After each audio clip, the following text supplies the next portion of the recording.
বললাম আলাদা আলাদা পজিশনে আলাদা আলাদা আমাদের ক্যারিয়ারে কাউন্সেলিং এর দরকার হয়। প্যারেন্টিং আমরা নিজেরা কি জানি? এই যে আমরা যখন যারা বাবা মা হয়েছে, তো আমরা কি জানি যে বাবা মা সন্তান পালনের ক্ষেত্রে 4 রকম বাবা মা হয়। আমি কোন রকম বাবা মা আমরা কি জানি? আপনারা কি জানেন আপনি কোন রকম বাবা মা?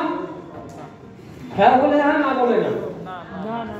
আপনারা জানেন না কোন রকম বাবা মা, তাই না? কিন্তু আপনার বাবা মা তো, আপনার তো সন্তান রয়েছে। তো আপনি যখন মানুষ করছেন, আপনি কিছু না জেনে কিছু না বুঝে, তার মানে আপনি খারাপ করছেন না বলছি না, কিন্তু আপনি যদি জেনে করেন তাহলে আরো ভালো করতে পারবেন। এইরকম 4 রকমের প্যারেন্টিং স্টাইল থাকে। সেটা হচ্ছে গিয়ে অথরিটেরিয়ান একটা প্যারেন্টিং স্টাইল থাকে, অথরিটেটিভ একটা প্যারেন্টিং স্টাইল থাকে, পারমিসিভ একটা প্যারেন্টিং স্টাইল থাকে, আনইনভলভমেন্ট একটা প্যারেন্টিং স্টাইল থাকে। তাহলে এই প্যারেন্টিং আপনাকে জানতে হবে, শিখতে হবে, বুঝতে হবে।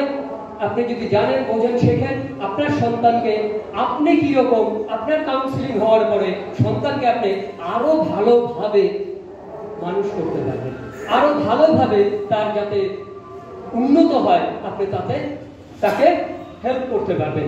তার মানে প্যারেন্টিং কাউন্সেলিং এটা তো একটা পার্ট বললাম বোঝানোর জন্য যে প্যারেন্টিং কাউন্সেলিংটা দরকার।